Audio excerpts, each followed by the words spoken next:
Imagine a life where you wake up and no longer feel the weight of everyone's expectations on your shoulders. A life where you don't waste your energy trying to please people, explain yourself, or overthink every little thing.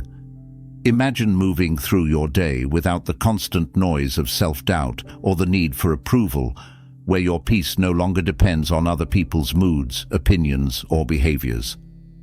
That kind of life is not a fantasy. It's what happens when you stop caring about what doesn't matter and start living with intention, clarity, and inner freedom.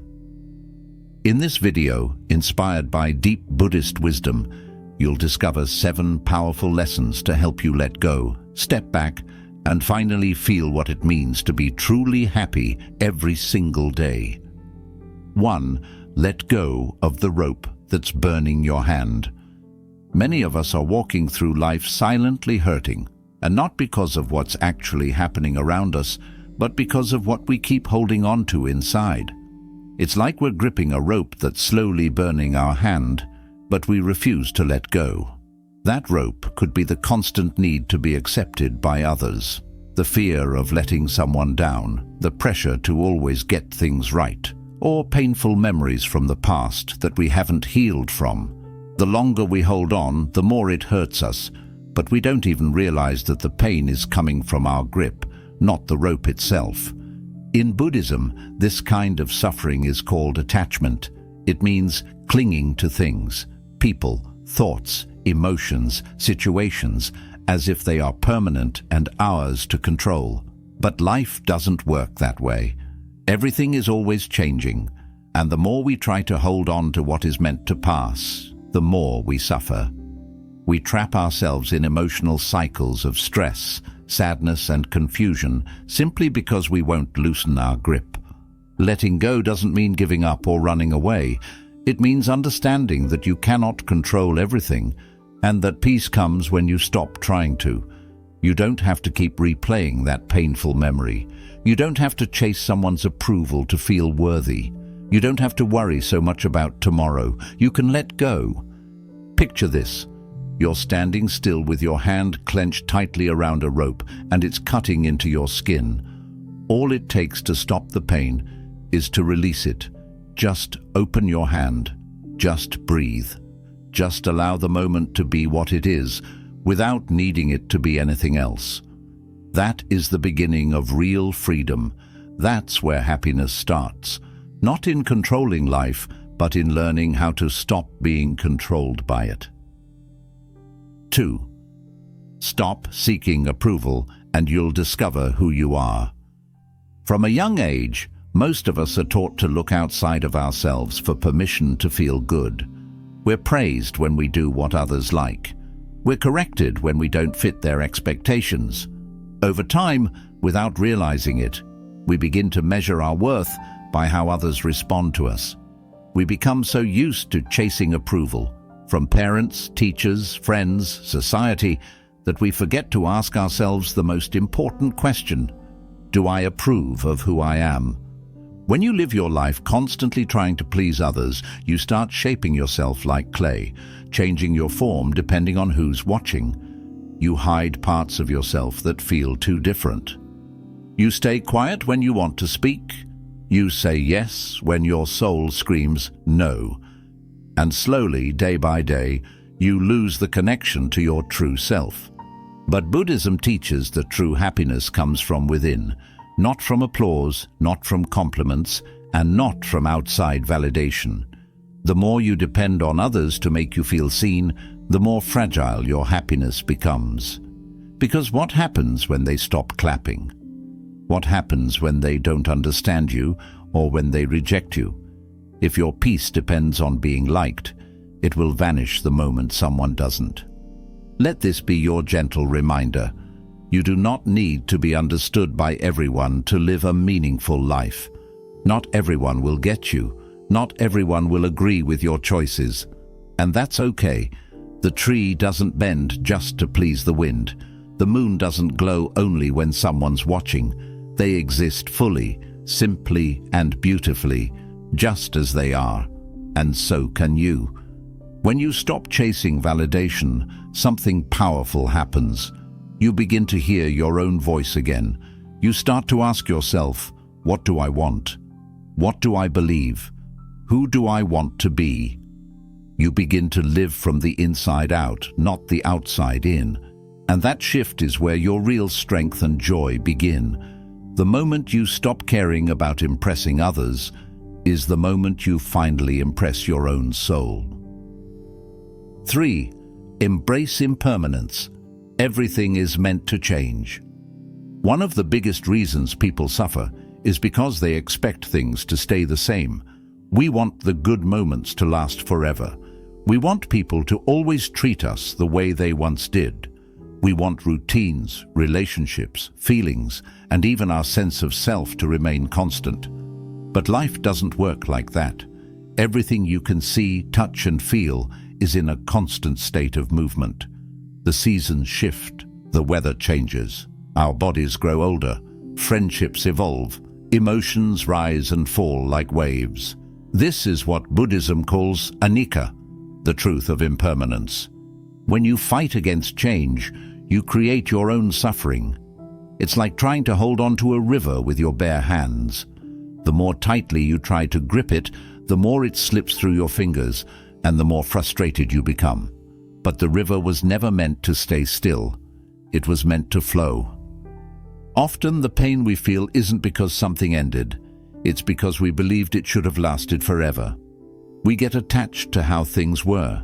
We cling to a version of life, of a person, or even of ourselves that no longer exists.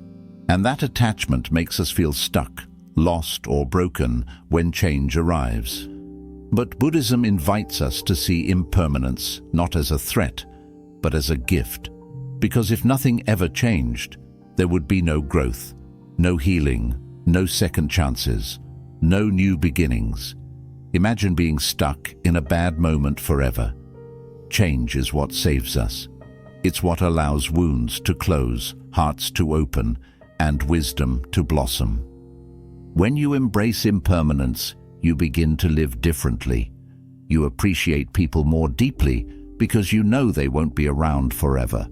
You value the present moment because you understand it won't come again. You learn to let go gracefully when something ends, knowing it made space for something else to begin. You stop needing everything to be perfect because you know perfection was never the goal. Presence was. So if something in your life is changing right now, try not to resist it. Try not to cling to what was. Instead, gently remind yourself that nothing is meant to stay the same. Not joy, not sorrow, not even you. Breathe through it. Flow with it. Trust that just as the sun sets, it always rises again. And in that acceptance, you'll discover a kind of happiness that isn't shaken by the changing winds of life. 4. Detach from the noise and reconnect with your center. From the moment we open our eyes each morning, the world begins to speak, sometimes softly, sometimes with overwhelming volume. The moment you pick up your phone, scroll through social media, check messages or glance at headlines, you are flooded with noise. Opinions telling you how to live, ads convincing you what you lack, comparisons quietly whispering that who you are is not enough. And without even realizing it, your sense of peace becomes tangled in a web of expectations, distractions, and emotional overstimulation. This external noise, when absorbed daily, doesn't just cloud your mind. It begins to blur your identity, drown your intuition, and pull you away from the calm center within you. Buddhism teaches us the value of mindful detachment, a spiritual discipline that doesn't mean running away from life, but rather learning how to not get pulled under by it. It's about recognizing when the noise around you is becoming the noise inside you. It's about understanding that your mind, like a lake, becomes muddy when constantly disturbed, and only in stillness can it reflect clarity again. In ancient monasteries, monks would spend hours in silence, not because they had nothing to say, but because they wanted to hear something deeper.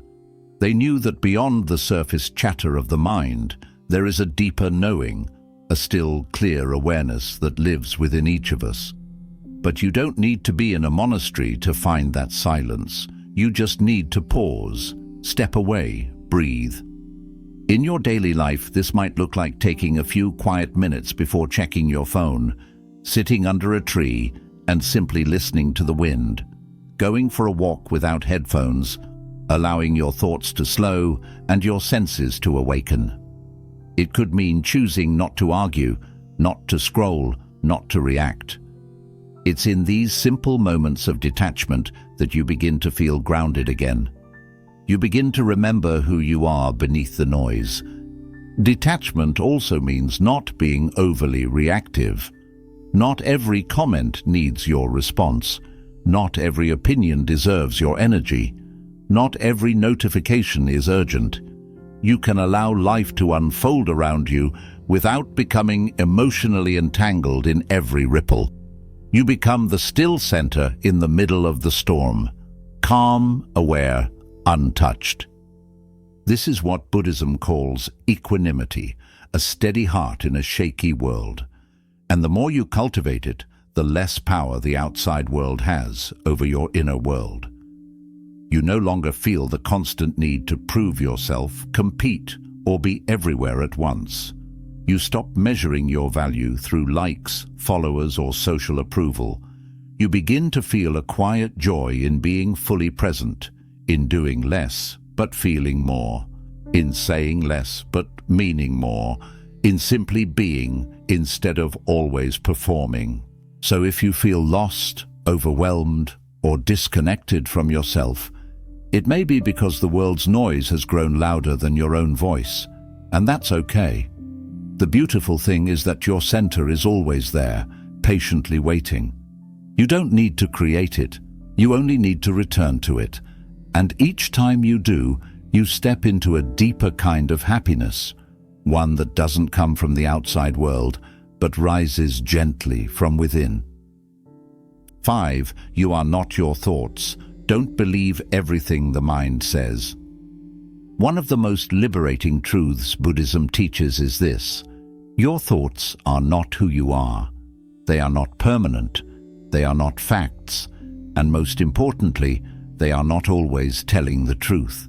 Yet most of us live our lives believing every thought that passes through our minds, as if each one is a command, a reflection of reality, or a judgment worth holding on to. We forget that the mind is like a radio. It constantly plays, but we don't have to listen to every station. Imagine your thoughts as clouds drifting across the sky. Some are light and pleasant, others are dark and heavy. Some make you feel inspired, others drag you into fear, shame, or self-doubt. But no matter how intense they seem, clouds are not the sky, and thoughts are not your identity. They come and go, but the sky, the pure, quiet awareness beneath them, remains untouched. That sky is your true self. Buddhism encourages us to observe our thoughts, not become entangled in them. When you hear your mind say, "I'm not good enough," you don't have to argue or believe it. You can simply notice it. There is that thought again. Just like hearing a bird sing or a car pass by, you can observe the thought without needing to hold on to it. You begin to treat the mind like a visitor rather than a ruler. It speaks, but it no longer controls how you feel. The problem is, most of us are never taught how to relate to our thoughts in this way. We confuse thinking with truth. If your mind says, "You're a failure," you might believe it. If it says, "They don't like you," you might shrink or become anxious. But the mind is not always working in your best interest. Often, it repeats fears from the past, echoes of others' criticism, or beliefs you adopted without questioning. That voice of judgment in your head. It was often planted there by someone else long ago, and just because it's loud doesn't mean it's right. Learning to observe your thoughts without attachment is one of the most powerful spiritual skills you can develop. It doesn't mean silencing your mind completely. That's impossible. It means creating space. It means realizing that you have thoughts, but you are not the thought. You are the awareness that sees the thought come and go. With time, this awareness becomes like a calm lake, reflecting whatever appears, but not clinging to any of it. Whether a stone of fear is thrown in, or a leaf of joy lands on its surface, the lake remains itself. When you understand this, you begin to experience a profound shift in your emotional life. Anxiety no longer pulls you under because you see it as a wave, not the whole ocean. Self-doubt no longer freezes you because you recognize it as a mental habit, not a fact. Anger passes through you more quickly because you stop feeding it with your attention. And in that space between the thought and your reaction, you find your freedom. So the next time your mind tells you something painful, pause, take a breath. Ask yourself, is this thought helping me or hurting me? And if it's hurting you, gently let it pass. Don't argue with it. Don't fight it. Just don't follow it. Return instead to the stillness beneath the noise. The more you do this, the more you'll realize that happiness doesn't come from controlling your thoughts. It comes from understanding that you are not their prisoner. You are their witness. And that is your power. 6. Stop chasing happiness. Just be fully here. So many people spend their entire lives running after happiness, like it's some faraway treasure buried at the end of a perfect moment. They believe that happiness will arrive once they finally fix everything, once they have more money, once their body changes, once someone loves them the right way, or once all their problems disappear. But this mindset traps you in an endless cycle of waiting for someday, waiting for permission, waiting for peace to finally arrive. But Buddhism gently reminds us, happiness isn't something you chase. It's something you return to. It's already here. But the reason you can't feel it is because your mind is always somewhere else, caught in regrets from yesterday or fears about tomorrow, lost in thoughts of what you lack instead of what you have. The truth is, you're not unhappy because your life is missing something. You're unhappy because you've forgotten how to be with the life you already have. This is the great secret of mindful living. The present moment is never the enemy. It is not broken. It is not incomplete. It is not in your way. The present moment is where your real life is happening, and everything you're looking for is hidden inside it. But when your mind is always racing toward the next thing, you miss the beauty of what's right in front of you. You overlook the sunlight coming through your window, the sound of the breeze brushing the trees, the simple joy of a warm meal, a deep breath, or a quiet smile. Happiness is not some grand event. It's not something you unlock by achieving more. It's not waiting for you in a future where everything is perfect. In fact, chasing happiness only creates more restlessness, because the moment you get what you thought would make you happy, your mind moves the goalpost. You start needing something else, something bigger, something better, and the chase continues. But stillness, presence, and acceptance, that's where happiness is patiently waiting. Buddhism teaches us to slow down, to breathe, and to be. Not to fix or control or perfect, but to notice, appreciate, and engage fully with whatever is happening right now. Even in difficulty, even in pain, there is a sacredness to the present moment if we are willing to meet it without resistance.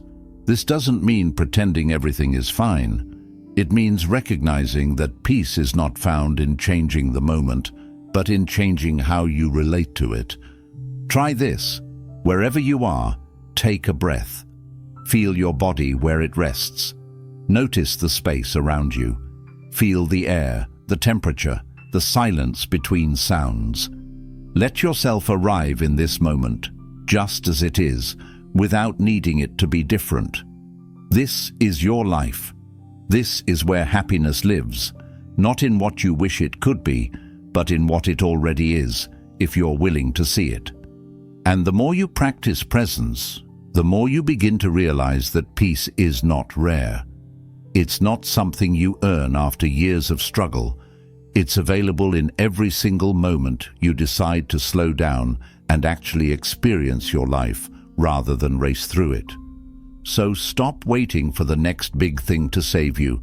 Stop assuming that joy is around the corner. Let go of the chase.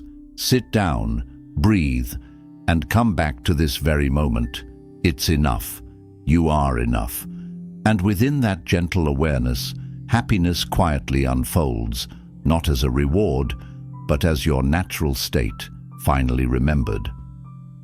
7. Compassion over control. Free yourself by freeing others.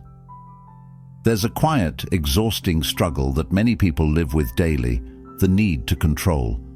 The need to control how others think, how they treat us, how life unfolds, how things end, how emotions stay contained, how everything always goes according to plan. But beneath that need for control is often fear, a fear of being hurt again, a fear of being misunderstood, a fear that if we don't hold on tightly, things will fall apart. So we tighten our grip on people, on outcomes, on timelines, and unknowingly chain ourselves to suffering. Buddhism teaches us a different way, a softer, wiser, more compassionate way. It tells us that we do not find peace by making the world bend to our will, but by loosening our need for it to do so. When you replace control with compassion, you set yourself free. Because control is rooted in tension, but compassion is rooted in love. Control tries to force reality. Compassion learns to accept it. Control demands certainty. Compassion finds peace in understanding, even when nothing is certain. Think about how much energy we lose trying to fix what we cannot fix. Trying to change people who are not ready to change. Trying to force closure where there is silence. Trying to rewrite the past through regret. And yet, the harder we push, the more frustrated we feel. Why? Because we are pushing against life itself. But what if you stopped? What if, instead of tightening your grip, you softened it? What if you let people be who they are, even if it hurts sometimes? What if you forgave someone, not because they apologized, but because you no longer wanted to carry that pain inside you? What if you let go of the idea that everyone must understand you, agree with you, or walk the same path as you? You would feel lighter, more at peace, not because the world changed, but because you did. Compassion is not weakness, it is not passivity, it is the deep spiritual strength to love and let go at the same time, to say, I understand you are who you are, and I release the need to control your journey. It's offering kindness to someone who doesn't meet your expectations. It's letting go of resentment because your heart is too precious to be filled with bitterness. It's choosing to wish someone well, even if they hurt you, because you value your inner peace more than revenge or validation. And this compassion must also be turned inward. Stop trying to control your healing. Stop forcing yourself to be over it when you're still aching. Stop judging yourself for not being where you thought you should be by now.